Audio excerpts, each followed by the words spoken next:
ಕೊಟ್ಟರು ಮನವಿ ಕೊಟ್ಟರೆ ಯಾರ್ದೋ ಒಂದು ಮನವಿ ಕೊಡ್ಬೇಕಾತಂತಂದ್ರು ಮೊದಲೇ ಮಾತನ್ನ ಕೇಳ್ತೀನಿ. ಪೊಲೀಸ್ ಪ್ರಿಮೈಸಿದಾಗ ಅವ್ರು ಎಂಟ್ರಿ ಹೆಂಗಾದ್ರಂತ ಪರ್ಮಿಷನ್ ಯಾರು ಕೊಟ್ಟರು, ಪರ್ಮಿಷನ್ ಲೆಟರ್ ಏನಾದ್ರು ತೊಗೊಂಡಿದ್ರನ್ನ.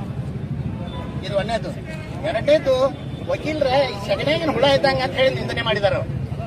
ಸೆಗಣಿಯಾಗಿನ ಹುಳ ನಾವಲ್ಲ, ಸೆಗಣಿಯಾಗಿನ ಹುಗಳು ಯಾರಾದ್ರೂ ಎಲ್ಲ ಜಗತ್ತಿಗೆ ಗೊತ್ತೈತಿ. ಯಾಕಂದ್ರೆ ಯಾರನ್ನ ವೈಯಕ್ತಿಕವಾಗಿ ಅವ್ರ ಹಕ್ಕುಚ್ಯುತಿನಿ ಮಾಡಬಾರ್ದು, ಅವ್ರ ಪರ್ಸನಾಲಿಟಿಗೂ ಧಕ್ಕೆ ಬಲ್ಲದಂಗೆ ಮಾತಾಡ್ಬೇಕು. ಯಾರು ಮಾತಾಡಿರೋ ನಾವು ಮಾತಾಡೋದ್ನಾಗ ಮೈ ಮೇಲೆ ಇದನ್ನ ಈಗ ಇಟ್ಕೊಂಡು ಮಾತಾಡ್ಬೇಕಾಗ್ತೈತಿ. ತಿಳಿತಾ? ಈ ಸೆಗಣಿಯಾಗಿನ ಹುಳ ಇವತ್ತು ನಿಮಗಂತಾರ, ನಾಳೆ ಮಗು ಅಂತಾರು. ನಿಮ್ಮನಾರ ಏನ್ ಮಾಡ್ತಾರ ನಾವು?